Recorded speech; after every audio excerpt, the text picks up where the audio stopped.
O Evangelho é o conteúdo central de toda a Escritura Sagrada, a base de toda a vida cristã e o fundamento de toda a missão da Igreja no mundo. Mas o que é de fato o Evangelho?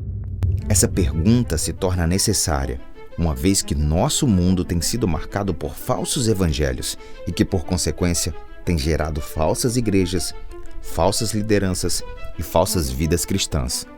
Por causa desse outro evangelho, como disse o apóstolo Paulo na sua epístola aos Gálatas, a mensagem do genuíno evangelho tem sido substituída por pseudos-evangelhos que enganam, Deturpam e maculam as boas notícias da palavra de Deus. Diante desse cenário, a Igreja de Jesus, comprometida com a verdade da cruz, tem se levantado como arauto do Evangelho nesta geração, para resgatar e defender a mensagem do plano redentor de Deus para a humanidade. É nessa visão que temos sido conclamados pelo lema, o Evangelho que conhecemos, vivemos e pregamos. O Evangelho é a expressão viva do plano eterno que Deus estabeleceu desde a eternidade, que chamamos de plano da redenção. Plano este, feito pelo Conselho da Trindade antes que o mundo fosse criado, no qual o Pai planejaria e deliberaria a salvação. O Filho executaria, vindo ao mundo fazendo-se carne, tornando-se semelhante a nós em tudo, exceto no pecado, para morrer na cruz pelos nossos pecados. E o Espírito Santo aplicaria em nós a obra da redenção. Essa obra de Deus Pai, do Deus Filho e do Deus Espírito Santo, traçada na eternidade, foi executada no tempo e há de se consumar no dia final, quando Jesus virá em glória para buscar a sua igreja. É esse plano bendito que a Bíblia chama de Evangelho, a comunicação das boas novas da salvação em Cristo Jesus, nosso Senhor. O Evangelho que conhecemos, vivemos e pregamos nos relembra que nossa mensagem tem que ser bíblica e cristocêntrica. A cruz de Cristo, o discipulado sacrificial, o novo nascimento, o arrependimento, a conversão do pecador e a fé que conduz às boas obras. Ao longo deste último ano, nós, como Assembleia de Deus Templo Central em Fortaleza, temos buscado conhecer, viver e pregar o Evangelho do nosso Senhor Jesus Cristo. Foram inúmeras ministrações nos cultos na sede e congregações sobre o tema do Evangelho, eventos realizados por cada um dos nossos ministérios específicos, crianças, adolescentes, juventude, mulheres, casais, trabalhos de oração, tanto no tradicional círculo de oração, mas nas orações para obreiros, consagrações matinais, sala virtual de oração e vigílias, nossos cursos e formações, como nosso treinamento para pastores e líderes, ESLIC, Escola de Liderança Cristã, e NDL, Núcleo de Desenvolvimento de Líderes. Publicações, como nosso Pão Diário, nossos encontros nos grupos de vida, estudando as lições sobre o assunto, com podcasts e outros recursos. Atividades evangelísticas, como as cruzadas setoriais dos ministérios específicos, o Nordeste para Cristo, missões transculturais nos 5 continentes do mundo, ações sociais com os projetos do Instituto Restaurar. E tudo isso com a intenção de conhecermos ainda mais o Evangelho da Graça de Deus, vivenciá-lo no nosso dia a dia e pregá-lo para todas as pessoas em todos os lugares. Chegamos assim à Escola Bíblica de Obreiros 2024 da AD Templo Central em Fortaleza, com o objetivo de continuarmos a aprender e sermos transformados pelo Evangelho de Jesus, e assim seguirmos nossa missão de fazer discípulos e conduzi-los a amar, acolher e servir. Seja bem-vindo à EBO 2024. Chegamos ao momento da palavra de Deus. É sempre um momento especial para nós, na nossa igreja. É um momento em que expomos os nossos corações à luz da palavra do Senhor. E o pastor Mateus Soares está aqui. Pastor Mateus, venha caminhando aqui para o púlpito, a quem já quero agradecer de coração, em meu nome, em nome da diretoria da igreja, pelo seu esforço no fim de semana. Eu sei que dificilmente ele sai assim um fim de semana, e mais um feriado nacional, mas é a missão. E ele vem com muita alegria, não é um peso nem um fardo, é sempre um privilégio, concorda, Mateus? Um privilégio, uma alegria. E ele vai agora estar pregando a palavra do Senhor. E após a mensagem, nós vamos celebrar a ceia do Senhor. Mais um amém para Jesus? Amém. Pastor Mateus, Deus te abençoe. Obrigado. Meus irmãos, eu quero cumprimentá-los com a paz do Senhor.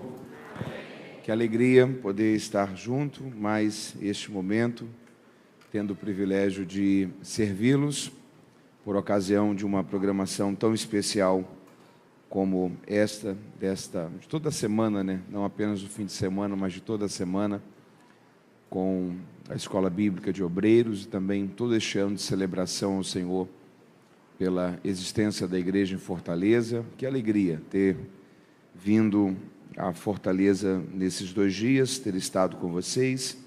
Agradecer mais uma vez ao pastor Antônio José pelo privilégio de ter tido o privilégio de servir a igreja em Fortaleza. Agradecer à irmã Janilda, ao pastor Ozean, meu muito obrigado por todo suporte, contato e pela bênção de poder estar tendo a alegria de estar na companhia de vocês e também deixar registrada minha gratidão ao pastor Mardônio por todo o suporte e logística, não apenas ao pastor Mardônio, mas a todos que de algum modo interagiram nesses dias com o suporte dos pregadores, em logística de vinda ao culto, ida à hospedagem. Que Deus possa abençoá-los de um modo muito especial.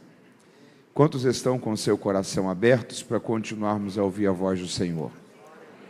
Nós estamos diante de um tema esta noite, embora seja um culto de domingo, um culto mais congregacional, mas um tema que ainda segue a linha que a Escola Bíblica de Obreiros desse ano está caminhando. E nessa noite é sobre o Evangelho do Reino e a missão da igreja.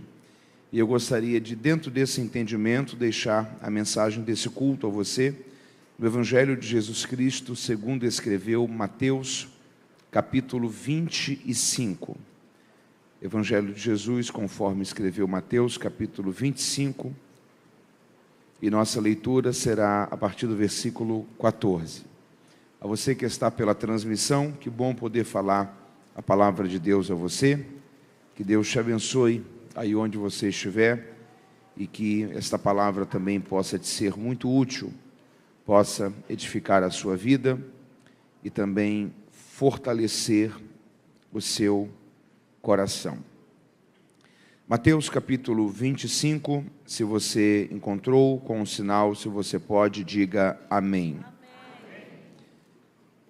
Nós vamos ao versículo 14 e a partir dele receberemos a mensagem desta noite. Porque será também como um homem que, ausentando-se do seu país, chamou os seus servos e entregou-lhes os seus bens. A um deu 5 talentos, a outro 2 e a outro 1, cada um segundo a sua capacidade, e então partiu. Tendo ele partido, que recebera 5 talentos, negociou com eles e granjeou outros 5. Do mesmo modo que recebera 2, granjeou também outros 2. Mas o que recebera 1 foi e cavou na terra, e escondeu o dinheiro do seu senhor. Muito tempo depois veio o senhor daqueles servos para ajustar contas com eles. Então aproximou-se o que tinha recebido 5 talentos, e trouxe-lhes outros 5 talentos, dizendo: Senhor, entregaste-me 5 talentos, aqui estão outros 5 talentos que ganhei com eles. O seu senhor lhe disse: bem está, servo bom e fiel, sobre o pouco foste fiel, e sobre o muito eu te colocarei, entre para o gozo do seu senhor. Chegando também o que tinha recebido 2 talentos, disse: Senhor, entregaste-me 2 talentos, aqui estão outros 2 que ganhei com eles. O seu senhor lhe disse: bem está, servo bom e fiel, sobre o pouco foste fiel, sobre o muito eu te colocarei, entre para o gozo do seu senhor. Mas chegando também o que tinha recebido 1 talento, disse: Senhor, eu sabia que és um homem duro, que ceifas onde não semeaste e ajuntas onde não espalhaste. E atemorizado eu escondi na terra o teu talento, aqui tens o que é teu. Respondendo, porém, o seu senhor lhe disse: mau e negligente servo, sabia que ceifo onde não semeei e ajunto onde não espalhei? Devias então ter dado o meu dinheiro aos banqueiros, e quando eu viesse, receberia o que é meu com juros. Tirai-lhe, pois, o talento e dai-o ao que tem 10. Pois a qualquer que tiver será dado, e terá em abundância, mas ao que não tiver, até o que tem lhe será tirado. Lançai, pois, o servo inútil nas trevas, e ali haverá para sempre choro e ranger de dentes. E se você leu comigo, diga amém. Quantos estão com a sua atenção voltada à palavra de Deus? Diga graças a Deus. Entender sobre as verdades centrais que o Senhor estabeleceu para todos nós nos evangelhos e compreender como que isso se encaixa dentro da missão que temos como igreja de Cristo é uma das graças fundamentais que nós precisamos desenvolver e entender na nossa caminhada cristã. Mateus capítulo 24 e 25 faz parte daquilo que é chamado do sermão profético, quando Jesus está falando sobre o que aconteceria no tempo do fim. Só que dentro de todo esse contexto, que é um contexto mais escatológico e futurístico, Jesus vai, dentro dessas histórias, contar uma história que fala sobre gestão, que fala sobre mordomia, que fala sobre como nós temos lidado com aquilo que Ele nos confiou, e que a partir do momento que Ele nos confiou, representa também uma missão que temos, de cuidarmos daquilo que foi nos dado pelo Senhor. É a história de um senhor, que era um homem muito rico. O que Jesus constrói para a gente como ideia aqui, é que o patrimônio desse homem estava avaliado em aproximadamente 8 talentos. Para você ter uma noção do quanto que isso representava, um talento era uma das maiores cifras monetárias daquele tempo. Alguém tinha que trabalhar um período de 20 anos para ter, em todo o salário de 20 anos, a quantia financeira de um talento. Então imagina o que seria você trabalhar 20 anos sem receber um centavo sequer, e ao final de 20 anos, todo o seu salário daqueles 20 anos de trabalho ser pago a você em uma única vez. E toda essa quantia financeira ser o valor de um talento. Isso era uma quantia financeira muito significativa. Esse homem tinha um patrimônio de 8 talentos, ou seja, se alguém conseguisse trabalhar de modo ininterrupto, pelo período de 160 anos, sem gastar um centavo sequer, iria conseguir chegar ao que esse homem tinha de patrimônio. Isso era um valor muito alto. Esse senhor foi fazer uma viagem, e a Bíblia diz que ele chamou 3 dos seus servos, e confiou-lhes toda essa quantia, todos esses talentos. Para um primeiro servo ele confiou 5 talentos.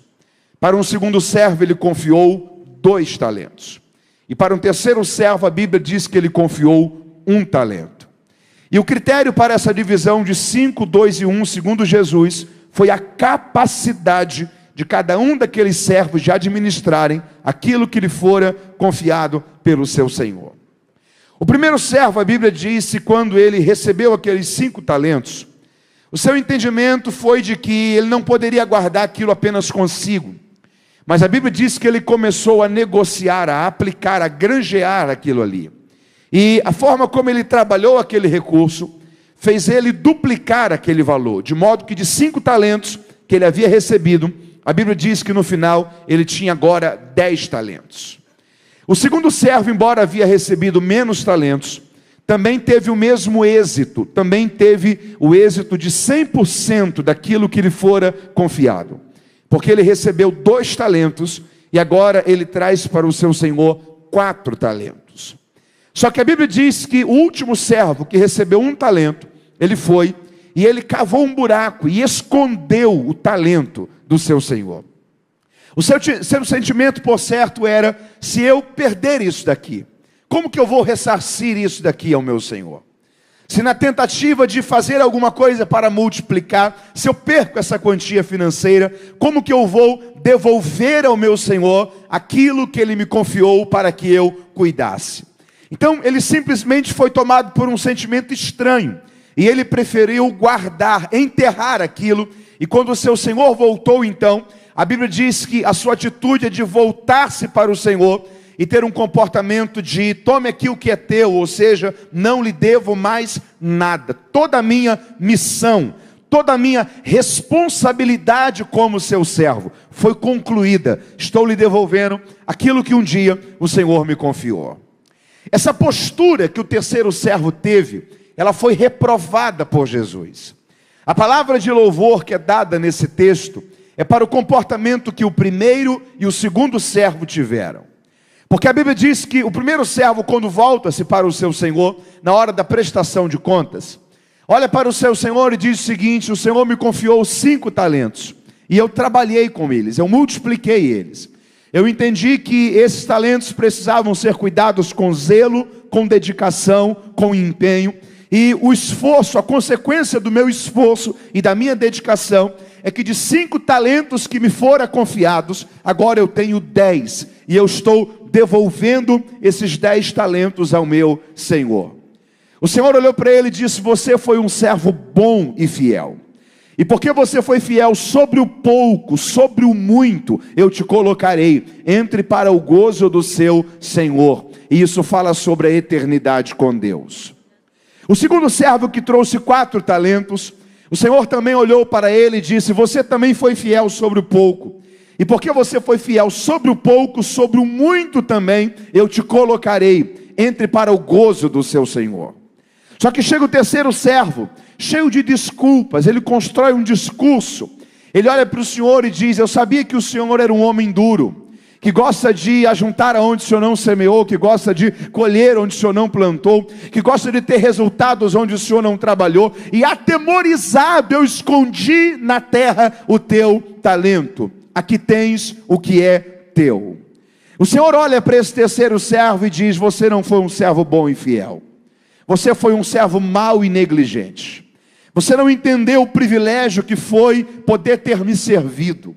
Você não entendeu a missão que você tinha como meu servo. Você falhou em sua missão. E a consequência disso é que você não irá para o lugar do gozo do seu Senhor, a eternidade com Deus. Mas você será lançado num lugar de choro e de ranger de dentes. E a história termina dentro daquilo que Jesus constrói aqui, talvez dando-nos a sensação de que o Senhor havia sido generoso com o primeiro e com o segundo servo, mas que talvez havia sido um pouco cruel com o terceiro servo, porque ele não roubou ao seu Senhor o seu talento, ele apenas guardou e depois devolveu. Só que a lógica que Jesus está construindo aqui nesse texto é para nos fazer refletir sobre a missão que cada um de nós recebemos dentro da tarefa de podermos servir ao nosso Senhor.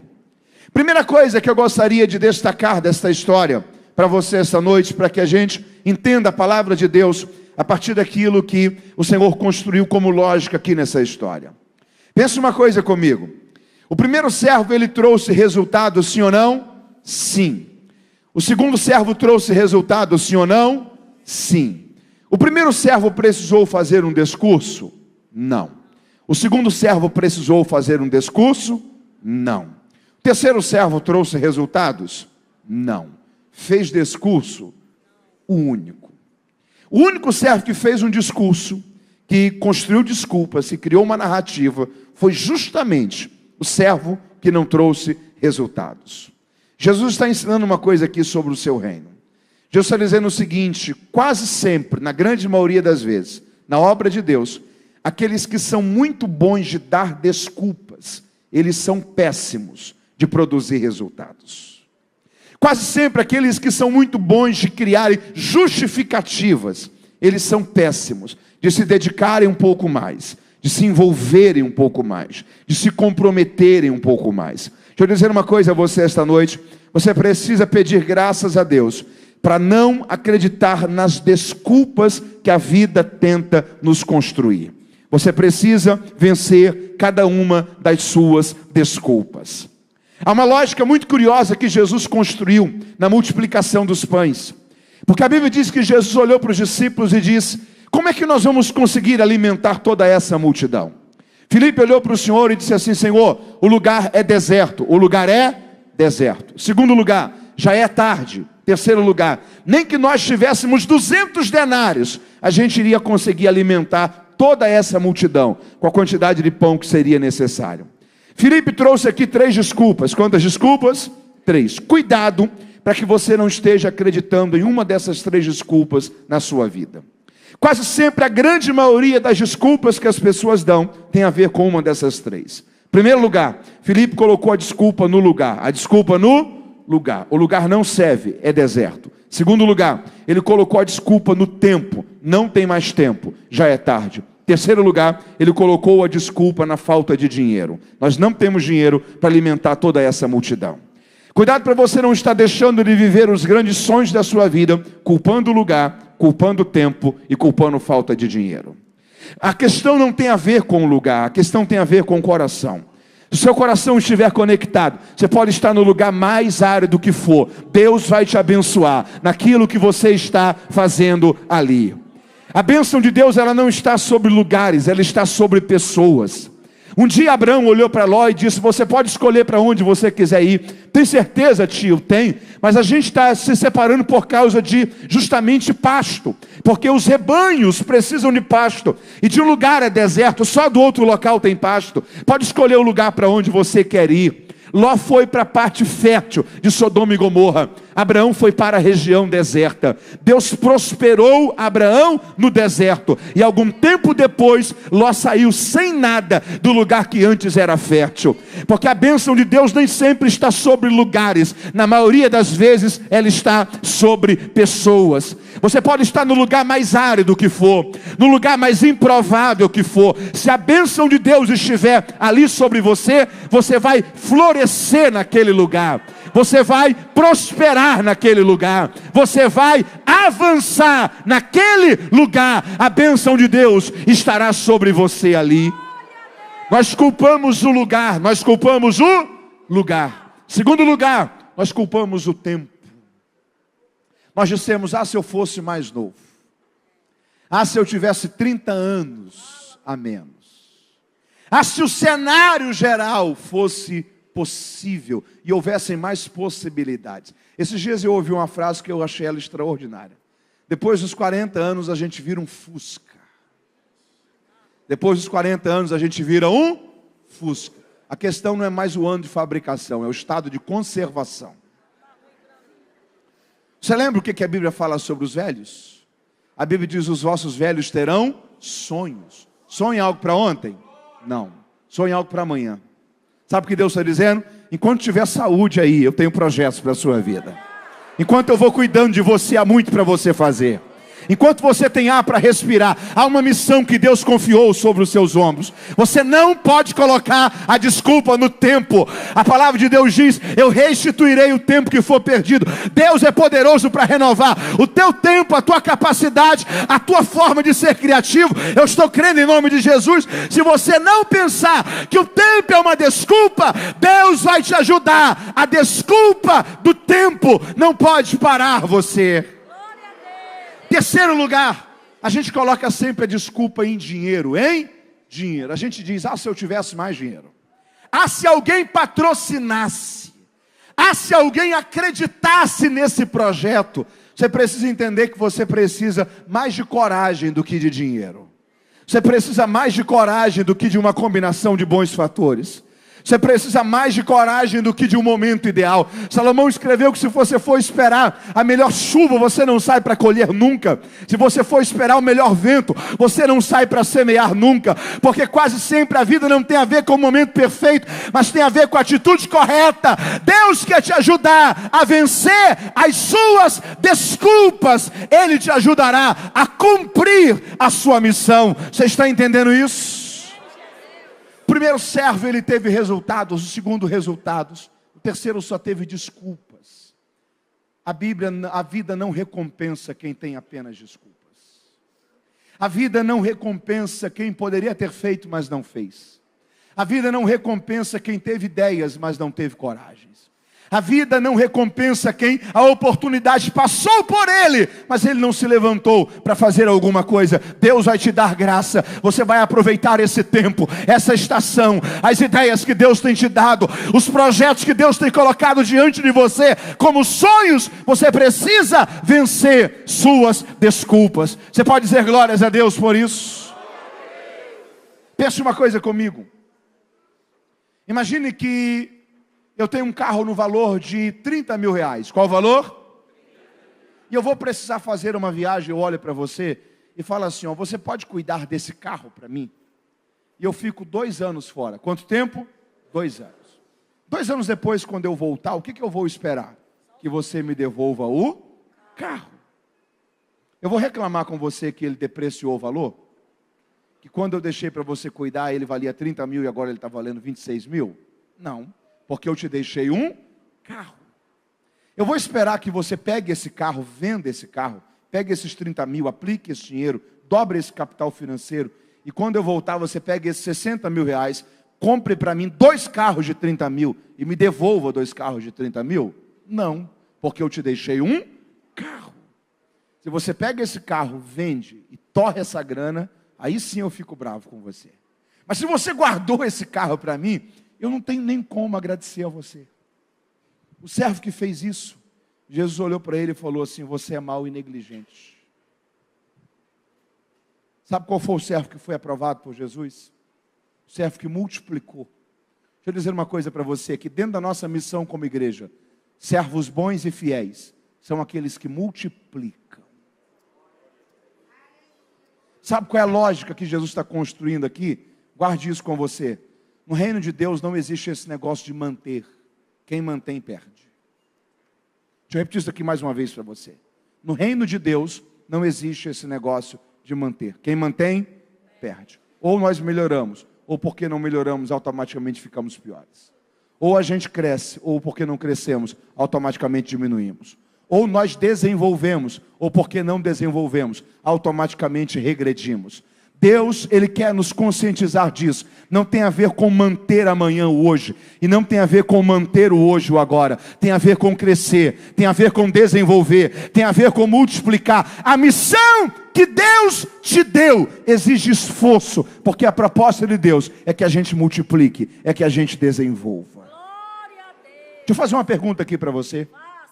Quem aqui olha para a sua vida e reconhece que pelo menos um talento Deus te deu? Faz assim com a sua mão. Pelo menos um talento, ok? Baixa a mão. Quem aqui queria ter talentos que não tem? Faz assim. Mateus, eu queria fazer alguma coisa que eu não sei fazer. Tem alguém?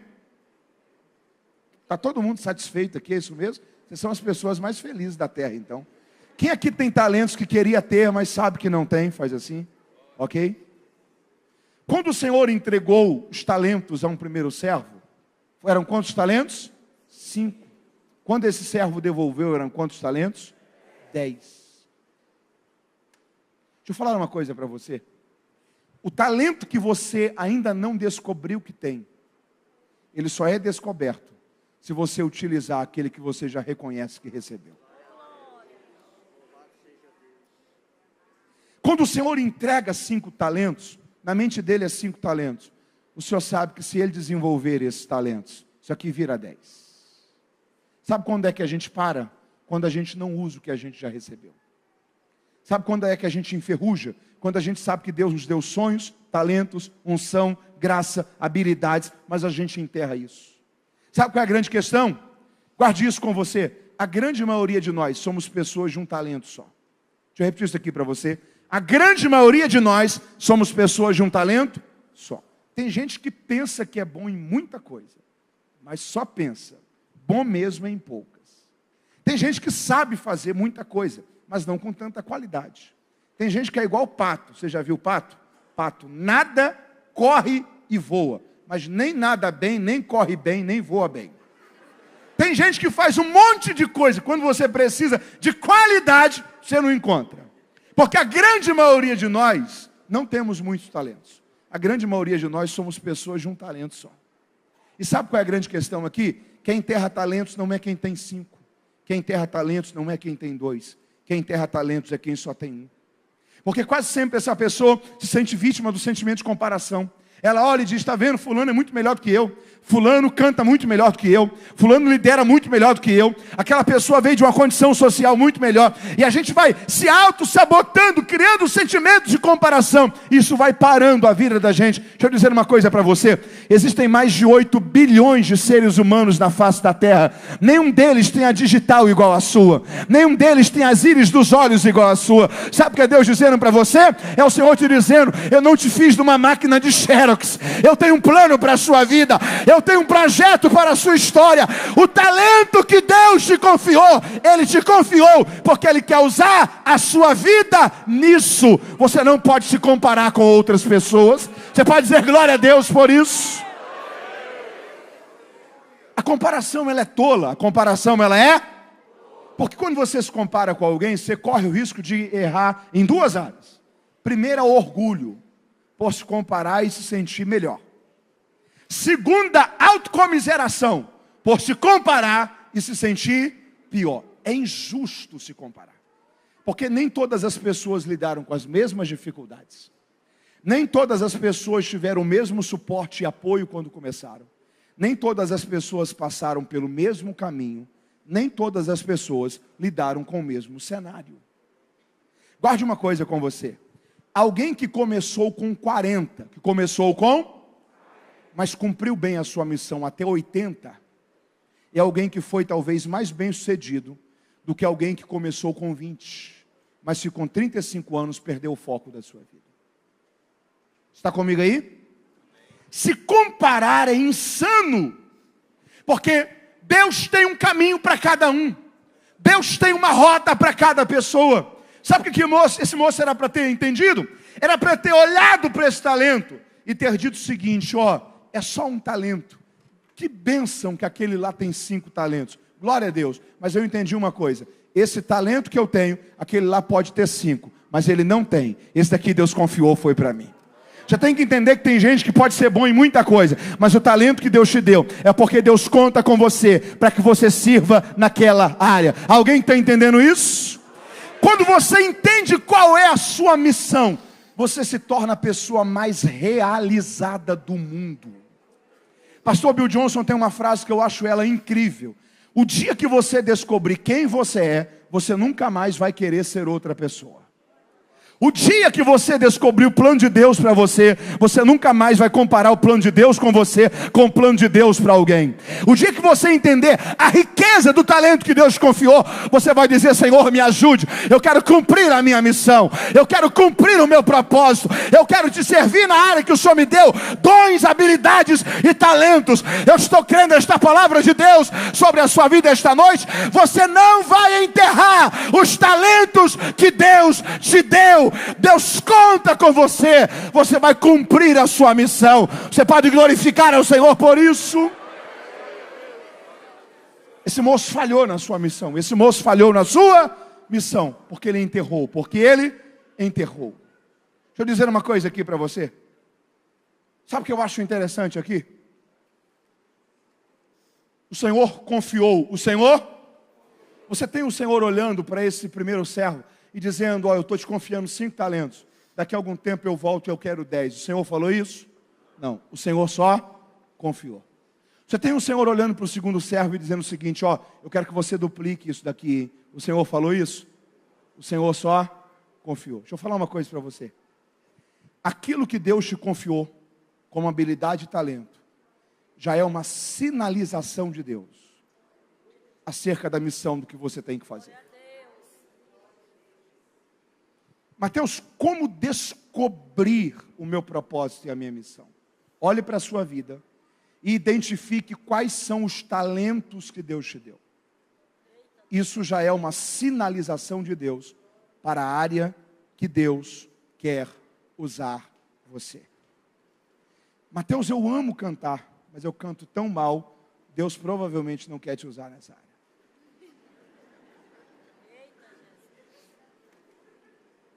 Mateus, eu sei que tem algo que Deus me deu. Se eu faço aquilo ali, eu faço com qualidade. Já é uma sinalização de Deus. Já é uma sinalização de... Porque os talentos que Deus te deu são uma sinalização. São uma sinalização. Tem gente que está parado há muito tempo esperando um sinal. Tem gente que está parada há muito tempo esperando a resposta. Tem gente que está parada há muito tempo esperando uma sarça pegar fogo. Deixa eu falar uma coisa para você. Os grandes homens e mulheres de Deus da Bíblia não tiveram essas experiências todas, não. Você lembra de Davi? Deus não mandou Davi enfrentar Golias. Ele só percebeu uma necessidade. Você lembra de Neemias? Deus não mandou Neemias ir reconstruir os muros de Jerusalém. Ele só percebeu uma necessidade. Você lembra de Elias? Deus não disse para Elias ir profetizar contra Acabe. Ele só viu um cenário de necessidade. Ele viu todo Israel prostrado a Baal, dizendo que Baal era Deus, e Baal mandava chuva, e Baal era o Deus da produtividade. Ele chega diante de Acabe e diz assim: ó rei, é segundo a minha própria palavra. O que ele estava dizendo era: eu não recebi uma palavra de Deus para isso, mas eu não posso cruzar os meus braços, fazendo de conta que não é comigo. Segundo a minha própria palavra, já que vocês dizem que é Baal que manda chuva, deixa eu mostrar uma coisa para vocês. A palavra de um homem de Deus só tem mais autoridade e poder do que a palavra de Baal. Segundo a minha própria palavra, não vai chover e nem virá orvalho sobre Israel. E Deus fechou os céus, porque alguém foi sensível a uma necessidade. A gente tem na Bíblia o chamado de Jeremias, aquilo que a gente chama na Bíblia do chamado de Isaías. É uma visão. Você não tem Deus dizendo: Isaías, será que você pode ir? Isaías só viu uma visão. Ele viu trono, glória, anjo, adoração, fumaça. Aí ele ouve uma voz: a quem enviarei? Quem há de ir por nós? Você não tem Deus dizendo: Isaías, será que você pode ir? Ele só percebeu uma necessidade. E quando ele percebeu uma necessidade, ele disse: Senhor, eis-me aqui, envia-me a mim. Deixa eu dizer uma coisa para você. A missão que Deus quer que você cumpra, Ele já sinalizou a você, te dando talentos para essa missão e te mostrando a necessidade de coisas que precisam ser feitas e que você sabe como fazer. A questão é que a gente sempre está esperando algo transcendente. A gente sempre está esperando um anjo aparecer. A gente sempre está esperando uma palavra profética chegar. A gente sempre está esperando uma sarça pegar fogo. A gente sempre está esperando a terra ficar molhada, a lã ficar seca. A gente sempre está esperando um sinal extraordinário. Os maiores chamados de Deus são chamados de pessoas que foram convencidas pelo simples. Talvez você não virá nenhum anjo. Talvez você não ouvirá nenhuma voz. Talvez você não terá nenhum sonho. Mas o talento que Deus te deu, a necessidade que Deus te mostrou, é Deus apontando para você em qual área há uma missão de Deus aguardando você. Cumpra a sua missão. Deus quer usar a sua vida. Você pode dizer glórias a Deus por isso. Sabe qual é o diferencial do primeiro e do segundo servo para o terceiro? Diga comigo: sensibilidade. Você pode dizer isso mais uma vez? Diga: sensibilidade. Deus usa pessoas sensíveis. Deus usa gente que olha e o coração não está resistente. Levante uma de suas mãos ao céu e diga: Senhor, ajuda-me a entender aonde está a minha missão. Me dá sensibilidade. Me ajude a usar os talentos que o Senhor me deu para servir a vida de alguém.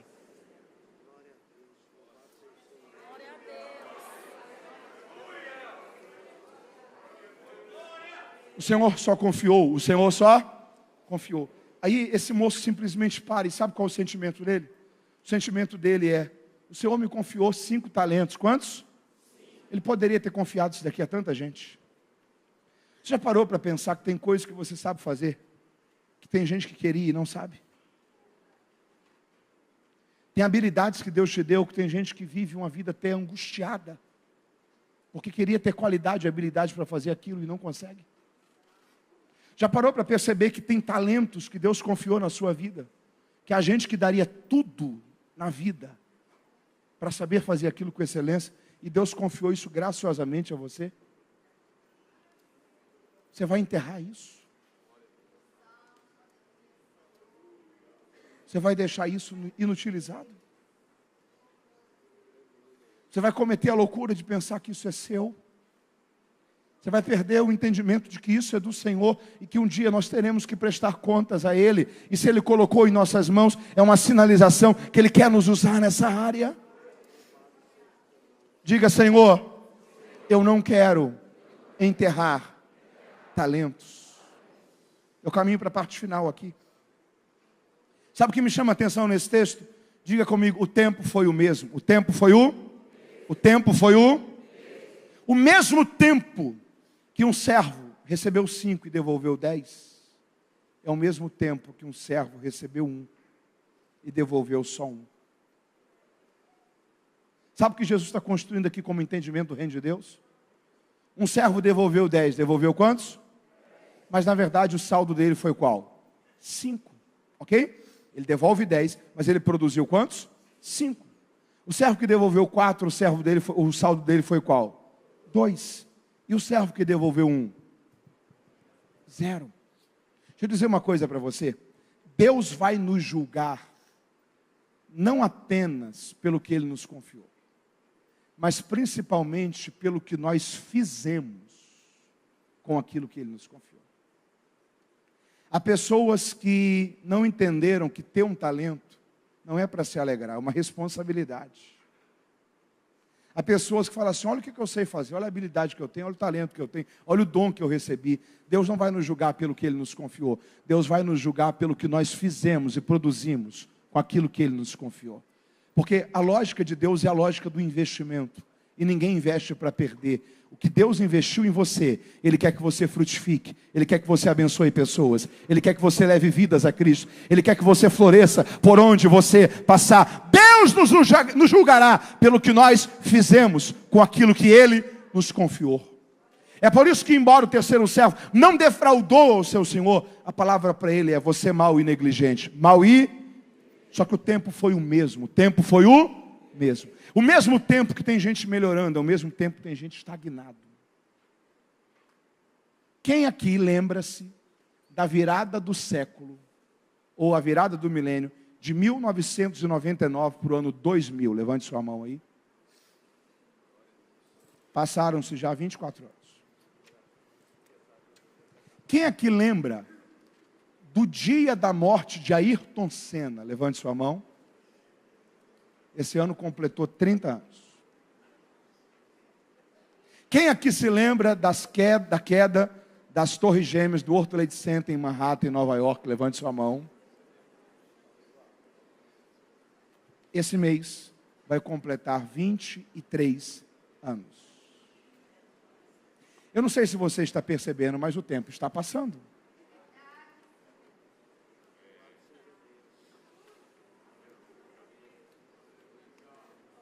O mesmo tempo que tem gente crescendo, tem gente estagnando. O mesmo tempo que tem gente multiplicando talentos e desenvolvendo, tem gente que você encontra ele em 10 anos, a vida dele está do mesmo jeito. A culpa não é do Senhor, porque um servo recebeu 5, o outro 2, o outro 1, mas não tem ninguém que não recebeu 1, porque todo mundo recebeu um talento de Deus para alguma coisa. A culpa está em nós, em como nós estamos lidando com os talentos que Deus nos confiou. Rob Thompson tem uma frase que eu acho ela incrível: tanto a pessoas excelentes como a pessoas medíocres. Para ambas Deus confiou 24 horas por dia. O que os transformou em excelentes e medíocres é justamente o que eles fizeram com essas 24 horas. O problema não está no tempo. O problema está na dedicação. Deixa eu falar uma coisa para vocês. Você está comigo aí? Diga amém. A próxima geração, ela não está perdida. Eu começo a concluir a mensagem aqui. Você pode repetir isso comigo? Diga: a próxima geração não está perdida. Diga: alguém está aproveitando o tempo. Deixa eu ler para você aqui uma frase. Você está comigo aí? Diga amém. Ouça essa frase. A nossa juventude adora o luxo. Ela é mal educada, despreza as autoridades, não tem o menor respeito pelos mais velhos. Os nossos filhos hoje são verdadeiros tiranos. Eles não se levantam quando uma pessoa idosa entra. Respondem mal aos seus pais. Eles são simplesmente maus. Quem acha que essa frase aqui é atual, faz assim com a sua mão. Essa frase foi escrita em 450 a.C., nos dias de Sócrates.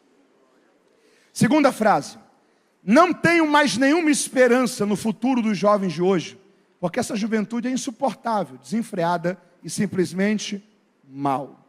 Essa frase é de Hesíodo, um historiador em 720 a.C. Terceira frase. O nosso mundo atingiu o seu ponto crítico. Os filhos não ouvem mais aos pais e isso é um caminho para um fim. Essa frase foi encontrada nos escritos de um sacerdote judaico no primeiro século da era cristã. Quarta e última frase. Esta juventude está estragada até o fundo do coração. Os jovens são maus e preguiçosos. E eles nunca serão como a juventude de antigamente. A juventude de hoje não será capaz de manter o amanhã.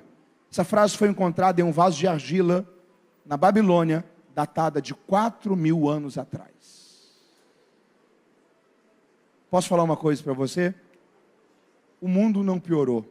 Você que piorou. Não é o mundo que piora, o mundo sempre foi mal.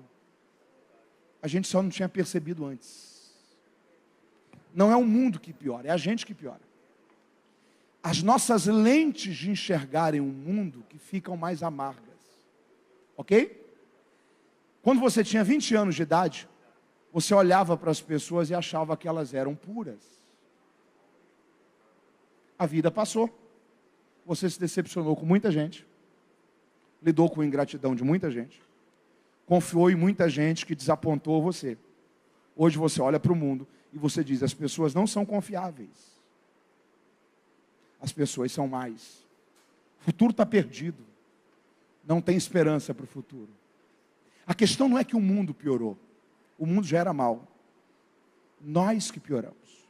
Porque a nossa lente de enxergar o mundo foi descobrindo como que o mundo é. Os seus filhos e netos hoje estão olhando e eles estão achando que o mundo é puro. Daqui a 30 anos, eles vão dizer, época boa. Era aquela época que eu tinha 20 anos de idade. Nós estamos nessa época hoje e a gente está olhando. Não tem jeito, o amanhã será muito ruim. Não é o mundo que piorou. É a gente que piora. O mundo sempre foi mal. O mundo sempre foi. Mateus, o que eu tenho que fazer então? Eu tenho que lembrar-me do conselho que Deus deu para Noé. Quem é que cresceu na igreja ouvindo dizer que Deus falou para Noé salvar o mundo? Levante sua mão aí. Se essa fosse a ideia de Deus, era para construir 500.000 arcas. Deus mandou construir uma arca. E quando Deus mandou construir uma arca, o que Deus disse foi, Noé, faça uma arca para ti.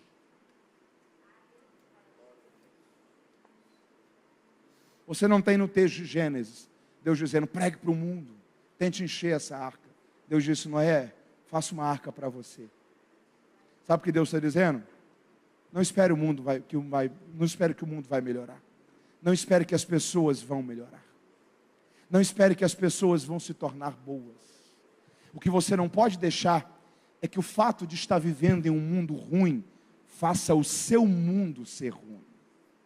O que você não pode deixar é que o fato de estar vivendo em um mundo mau permitir ou contribuir para que o seu mundo seja mau. Deixa eu dizer uma coisa para você. O mundo sempre foi mau. E mal ele continuará a ficar. Mas não é porque o mundo está ruim que a sua vida tem que melhorar. O conselho de Deus é, faça uma arca para você. Construa um ambiente para você, onde vale a pena viver dentro dele ainda. Construa um lar para você, onde os seus filhos cresçam com o entendimento de que Deus ainda está entre nós. Construa uma família para você, onde os seus filhos cresçam sabendo que é ser um bom pai, uma boa mãe, um bom esposo, uma boa esposa. Construa uma arca para você, aonde seja leve, agradável, prazeroso viver ali. Construa um lugar para você, aonde o mundo pode até estar podre do lado de fora, mas ali dentro ainda haverá qualidade de vida, alegria, senso de sentido, prazer, esperança para o futuro. O mundo sempre foi mau. Não é que o mundo melhora ou piora, ele Israel sempre já foi. Nos dias dele, Jesus disse: o mundo já é do maligno, mas não é porque o mundo é do maligno que a sua vida tem que ser. Construa uma arca para você, e ali dentro os valores do reino de Deus estarão presentes, e Deus será glorificado dentro de cada uma dessas arcas. Você pode louvar a Deus por isso essa noite. A próxima geração, ela não está perdida. Só que é aquela lógica de que o mundo que nós deixaremos para os nossos filhos está sendo construído com os filhos que nós estamos deixando para esse mundo. Cada um está configurando a sua arca. O tempo é o mesmo. Tem gente que está sabendo lidar com ele, está melhorando, desenvolvendo, progredindo, crescendo. Tem gente que está estagnando. Fecha a mensagem aqui. Sabe o que esse terceiro servo não percebeu? Ele não percebeu que a vida é uma questão de oportunidades. A vida é uma questão de... Tudo nessa vida tem um impacto na eternidade. Tudo. Quando o Senhor colocou um talento na mão dele, era para ele ter entendido. Por que o Senhor colocou isso aqui na minha mão? Isso aqui é uma oportunidade. O terceiro servo não tem noção, mas a eternidade dele está sendo definida em como ele está administrando o que Deus confiou a ele. Um lugar de choro e de ranger de dentes, ou o lugar do gozo do seu Senhor, está sendo construído em como ele está administrando o que Deus confiou a ele. Só que o primeiro servo está dizendo: não, eu vou dar aqui o meu melhor. Ele está construindo um caminho que um dia o Senhor vai olhar para ele e vai dizer: você foi um servo bom e fiel, e porque você foi fiel sobre o pouco, sobre o muito eu te colocarei. Entre para o gozo do seu Senhor. Tudo é uma questão de... Fecha a mensagem aqui. Você está comigo aí? Diga amém. Quem é que se lembra da sucessão do profeta Elias? Qual o nome do sucessor de Elias? Qual o nome? Você sabia que Eliseu não foi o primeiro discípulo de Elias? Elias surge em 1 Reis 17. Eliseu surge em 1 Reis 19, 2 capítulos depois. No capítulo 18, a Bíblia diz que Elias enfrenta os profetas de Baal no Monte Carmelo. E quando ele termina de derrotar os profetas de Baal, ele chama o seu moço. E disse assim: suba até o alto do Carmelo e desce, me diga o que você viu lá. Ele subiu, falou assim: não vi nada. Suba a segunda vez, nada. Terceira, quarta, quinta vez, nada. Sexta vez, nada. Na sétima vez, Elias ora por ele. Diz: Senhor, abra os olhos dele para que ele veja. Ele sobe. E quando ele sobe, ele volta, mas com uma alegria. Ele diz: Elias, apareceu uma coisa lá que não tinha das outras vezes. É uma nuvem, é pequena, é do tamanho da mão de um homem. Mas fazem 3 anos e meio que não chove. Isso é sinal de que Deus está perto de fazer voltar a chover sobre todo Israel novamente. Elias corre para Samaria. Quando ele chega em Samaria, Jezabel quer matar Elias. A Bíblia diz que Elias foge. Aí, 2 Reis capítulo 19 diz: passando Elias por Berseba, deixou ali o seu moço, e ali ele ficou. Elias vai para o Horebe. Quando ele chega no Horebe, ele tem um contato, uma experiência pessoal com Deus. Vem fogo, vem terremoto, vem trovões. Aí vem uma brisa. E Deus fala com Elias na brisa. Deus fala para Elias algumas coisas. E a última coisa é: vai e unge Eliseu, filho de Safate, como profeta no seu lugar. A tradição judaica ensina que Elias conviveu 10 anos com Eliseu. Quantos anos? 10 anos aprendendo sobre submissão, sobre lealdade, sobre liderança, sobre serviço, sobre missão, sobre comprometimento. Um dia, Elias olha para Eliseu e diz assim: fique aqui, porque eu preciso ir até Betel. O Eliseu fala assim: não, se você for até Betel, eu vou com você. Quando eles chegam em Betel, Elias fala assim: fique aqui, eu preciso ir até Jericó. Eliseu diz: tão certo como vive o Senhor, eu não te deixarei, nem te desampararei. Se você for até lá, eu vou junto com você. Quando ele chega em Jericó, Elias diz: fica aqui, eu tenho que ir até o Jordão. Eu tenho a impressão que Eliseu falou: eu abandonar quem Deus colocou como autoridade e liderança na minha vida? De modo nenhum. Se você for até o Jordão, eu vou junto com você. Eles chegam no Jordão, Elias pega a sua capa, bate o Jordão, para, eles atravessam. Do outro lado do Jordão, Elias olha para Eliseu e diz assim: você está sabendo que eu estou perto de ser tomado de ti? Estou. Pede-me o que você quiser. O que você? E se você me ver, se você me... Olha essa condicional. Se você me... Na hora que eu for tomado de ti, você receberá. Se você me ver, na hora que eu for tomado de ti, você receberá. Você lembra que Eliseu falou? Eu quero a porção dobrada. Isso aqui pra gente, tem crente que até se arrepia. Isso aqui é cultura judaica. Na cultura judaica, a porção dobrada é a porção do primogênito. Na hora de repartir-se a herança, o primogênito tem direito a uma porção dupla. Elias é o líder da escola dos profetas. Aqueles que estudam na escola dos profetas são os filhos dos profetas. O que Eliseu está dizendo é o seguinte: eu sei que você tem muitos filhos, mas eu sei quem eu ocupo dentro do plano de Deus para a próxima geração. Eu quero a porção do primogênito. Eu quero a porção dobrada. Olha a condicional: se você me ver, na hora que eu for tomado de ti. O que vai fazer você receber não são os 10 anos, não é a lealdade, não é ter vindo até aqui, é se você me ver. Você lembra qual foi o cenário de Elias sendo tomado? 2 Reis capítulo 2, versículo 10. Estavam os dois andando e falando.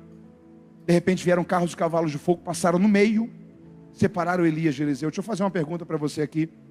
Se passasse um carro e um cavalo de fogo aqui agora, 90% de vocês iam continuar olhando para mim ou iam olhar para o carro e o cavalo de fogo? Imagina carros e cavalos, muitos. Passam no meio deles, separam. Elias cai no chão, Eliseu para o outro lado. Surge uma ventania, chão, poeira, forma um redemoinho. Elias desaparece, sobe ao céu no redemoinho. Sabe qual era a coisa mais fácil de acontecer aqui? Era Eliseu olhar para o lado e falar assim: cadê Elias?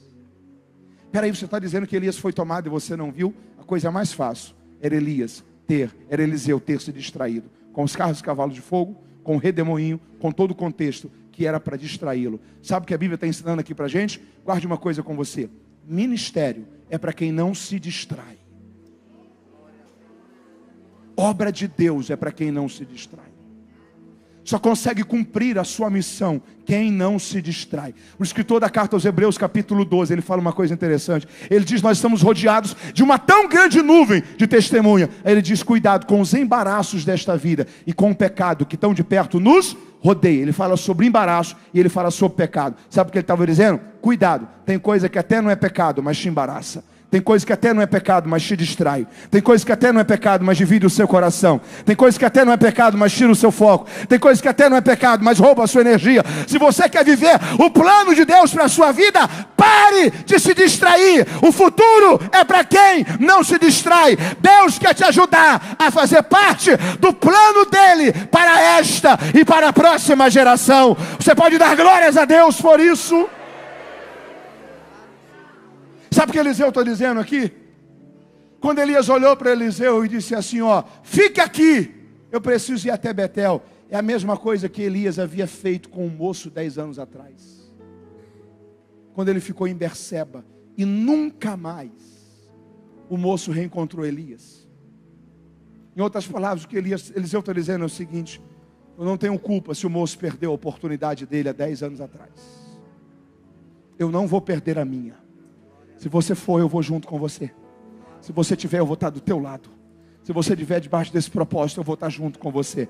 Eu estou encerrando essa palavra essa noite dizendo: cuidado, a vida é uma questão de oportunidades. O moço perdeu a dele. Eliseu disse: eu vou junto. A mesma oportunidade que Ruth teve, Orfa também teve. Orfa fez o quê? Ficou. E a Ruth foi para Belém. Se casou com Boaz, foi mãe de Obed, Obed gerou a Jessé, Jessé gerou a Davi, Davi foi o maior rei da história de Israel, Ruth foi progenitora do Messias. Alguém ouviu falar mais alguma coisa de Orfa? Não. Sabe por quê? Porque a vida não reproduz a história de quem não aproveita as oportunidades. Estou encerrando essa palavra essa noite dizendo a você em nome de Jesus. Se você quer cumprir a sua missão, aproveite as oportunidades. Preencha as lacunas. A primeira milha é o seu dever, a segunda milha é a sua oportunidade. Quem faz o que não é pago para isso, um dia será promovido porque fez além daquilo que era a sua obrigação. Todas as vezes que você vê algo que precisa melhorar, na igreja, no departamento que você serve, aonde você trabalha, você sabe como resolver? Resolva. Ah, mas não é a minha função. Resolva. Você está aproveitando as oportunidades, você está preenchendo espaço. Deus vai te recompensar por isso. Alguém vai ver a sua lealdade, alguém vai ver a sua produtividade. A vida é uma questão de oportunidade. E eu estou encerrando essa palavra dizendo: nós não somos parte do grupo de quem vai enterrar talentos. Nós somos parte do grupo de quem vai multiplicar, de quem vai crescer, de quem vai progredir. E um dia nós ouviremos do Senhor: você foi um servo bom e fiel, e porque você foi fiel sobre o pouco, sobre o muito, eu te colocarei. Entre para o gozo do seu Senhor. Estaremos na eternidade com Deus. Você pode glorificar a Ele por isso. Esteja em pé comigo, se você pode, em nome de Jesus. Coloque sua mão no seu coração. Diga: Senhor Deus, eu ouvi a tua palavra. Eu não quero desperdiçar a minha vida. Diga: Senhor, me dá sensibilidade para mim entender qual é o passo que tenho que dar, qual é a decisão que eu tenho que fazer, qual é a necessidade que eu tenho que ser uma resposta. Diga: ó Deus, usa a minha vida, não me deixe enterrar talentos, me ajude a ser sensível, me ajude a aproveitar as oportunidades. Eu quero ser alguém que vai cumprir a missão e vai ser alguém com uma vida aprovada pelo Senhor, em nome de Jesus. Você diz amém por isso? Diga a 2 ou 3 pessoas: você vai crescer, você vai multiplicar talentos, Deus vai usar a sua vida.